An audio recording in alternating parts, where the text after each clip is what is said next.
વિદ્યાર્થી મિત્રો, આપણે બે પદ્ધતિ જોઈ, બજાર પદ્ધતિ અને સમાજવાદી પદ્ધતિ. હવે આપણે જોવાનું છે મિશ્ર અર્થતંત્ર. બજાર પદ્ધતિ અને સમાજવાદી પદ્ધતિને કેટલીક મર્યાદાઓને કારણે બંને પદ્ધતિઓનું કેટલીક સારી બાબતોનું સુમેળ સાધી અને મધ્યમ માર્ગ તરીકે મિશ્ર અર્થતંત્રની પદ્ધતિ અસ્તિત્વમાં આવી છે. મિશ્ર અર્થતંત્ર એટલે એવી આર્થિક પદ્ધતિ કે જેમાં જાહેર અને ખાનગી એટલે કે સરકાર અને પ્રાઇવેટ બંને ક્ષેત્રનું સહઅસ્તિત્વ જોવા મળે છે.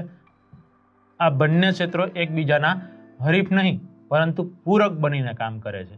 એકબીજાનો વિરોધ નથી કરતા પણ એકબીજાને સહાય કરીને કામ કરે છે. આ પદ્ધતિમાં ખાનગી વિભાગમાં ખેતી, વ્યાપાર, નાના વ્યાપારીની, નાના વપરાશની માલના ઉદ્યોગોનો વગેરેનો માલિકી વ્યક્તિગત કે ખાનગી હોય છે.